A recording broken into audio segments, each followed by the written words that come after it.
Hi, everyone. Welcome back to Dave's Top 3,000 Songs of the Rock Era. I'm your host, David Tare. Whereas the new title of this group implies, I'm featuring my personal list of my top 3,000 songs of the rock era from 1954 to 1999. And today I'm up to song number 2541, and that one is Southern Cross by Crosby, Stills, and Nash. This came out in 1982. It went to number 18, and it was also featured on their 1982 album called Daylight Again. And here's a picture of the trio Crosby, Stills, and Nash. They were a very famous folk trio. I'll get into them later. But first, I want to talk about this song, Southern Cross. I actually learned something interesting about this song.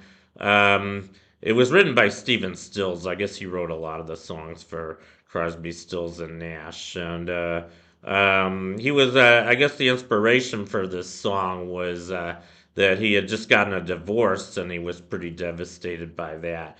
But he decided to take a sea voyage, I guess, down to the southern hemisphere where he saw the Southern Cross, and I guess that whole experience was very moving to him. So he wrote this song about it.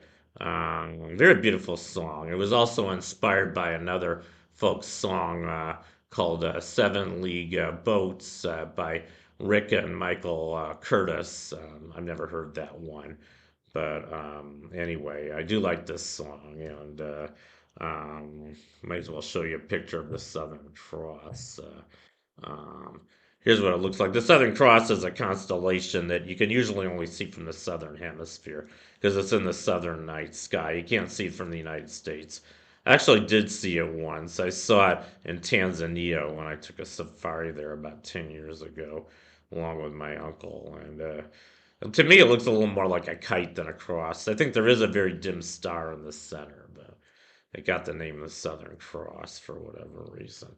But anyway, that's also the title of the song. Now I'm going to talk about the Crosby, Stills, and Nash. They were a folk rock trio. They also sometimes performed with fellow folk rock musician Neil Young, who I'm sure you guys have all heard of. So when they performed with him, they were known as Crosby, Stills, Nash, and Young, or CSNY for short. And when they performed as Crosby, Stills, and Nash, they were sometimes abbreviated as CSN. And they were all they were all with former bands before they got together to form Crosby, Stills, and Nash. David Crosby was formerly of a very famous folk rock band called the Byrds, who had a lot of hits in the mid '60s.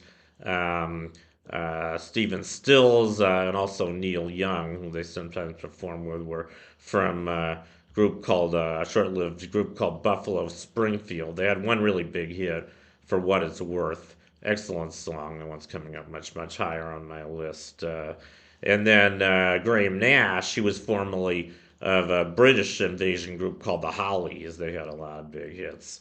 Um, so that was Crosby, Stills, and Nash. And they formed in 1968 in Los Angeles, and they had several incarnations. They were together from 1968 to 1970. Then they were reunited from 73 to 74. Finally, from 1976 to 2015. Pretty great folk rock trio, I'd say. And now I'm just gonna go through their hits. Their first hit was in 1969. That was called Marrakesh Express. That went to number 26. Later that year, they followed that up with what's probably their most well-known hit, Sweet Judy Blue Eyes. Kind of a strange title, but that one went to number 21. And then in 1970, they had four hits along with Neil Young. I'll switch back to Crosby, Stills, and Nash and Young. Their hits in 1970 included Woodstock, which went to number 11. Woodstock, I'm sure you guys all know, was a very famous rock festival held the previous year, 1969. I guess Crosby, Stills, and Nash, and I think Young were at that concert, and they wrote that song about it. And then later that year, they had Teach Your Children, which went to number 16. They had a song called Ohio, which went to number 14. I think I should explain that one a little bit. That one was written by Stephen Stills, and it was about the Kent State. There was a terrible incident at Kent State University earlier in 1970 in which four students were killed who were demonstrating on campus against, I guess Nixon had decided to bomb Cambodia, which was a neutral nation during the Vietnam War.